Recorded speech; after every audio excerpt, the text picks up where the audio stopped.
You're joking, aren't you? It's the Teesside Chef.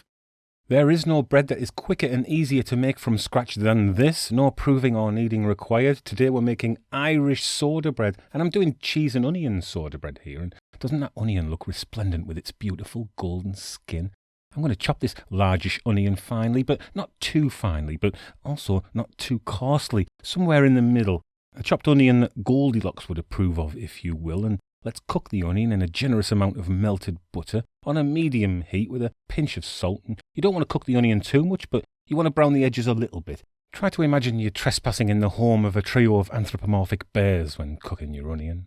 I have a lovely 150-gram block of Irish cheddar here to complement my onion, and you'll often see most cheddar cheese sold abroad marketed as Irish cheddar, even though it's an English cheese, but I'm going to let that one go after what the English did to the Irish for centuries.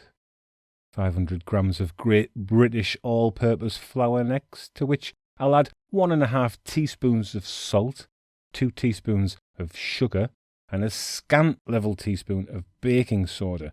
Too much and you'll get an unpleasant taste to your soda bread. Too little and the bread won't rise enough, so once again we're in the flame-haired farm girl Goldilocks zone, and you know, I always feel that there should have been a sequel to the Goldilocks story where the bears have filed a police report, but unfortunately they've had to move because little baby bear was traumatised and can't sleep in the house anymore. Goldilocks gets a police caution and subsequently descends into a life of crime and turning tricks on street corners for crack. I added a teaspoon each of dried thyme and oregano to my dough to give a little more aroma and flavour, before giving it all a good stir to incorporate everything.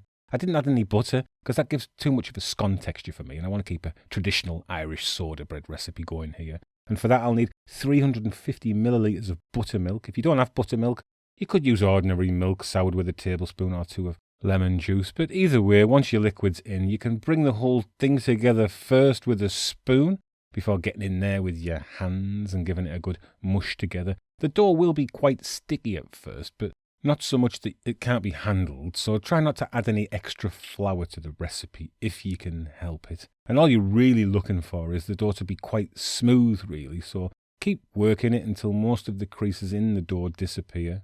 After which you can begin forming a dough disc. I'll do this on the work surface for a bit first, spinning around and working the edges and then flattening on top while flipping every now and again. I have a floured baking tray, and I'll finish working the dough on there, where I should have a disc that's around 5 or 6 centimetres thick and around 20 centimetres or so across, give or take. Now, an Irish soda bread should be scored on top.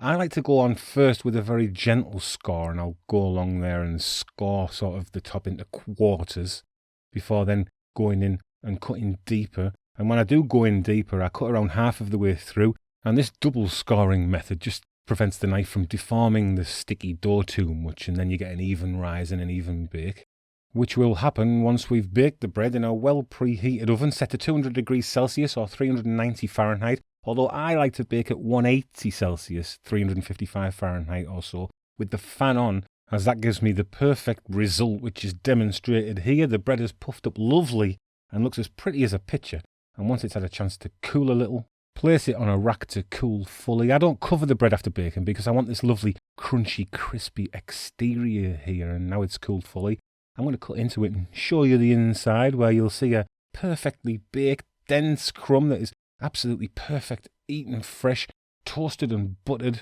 So perfect, in fact, that even a red-haired intruder in a pretty dress wouldn't be able to find anything to complain about. I'll see you next time, eh? Ta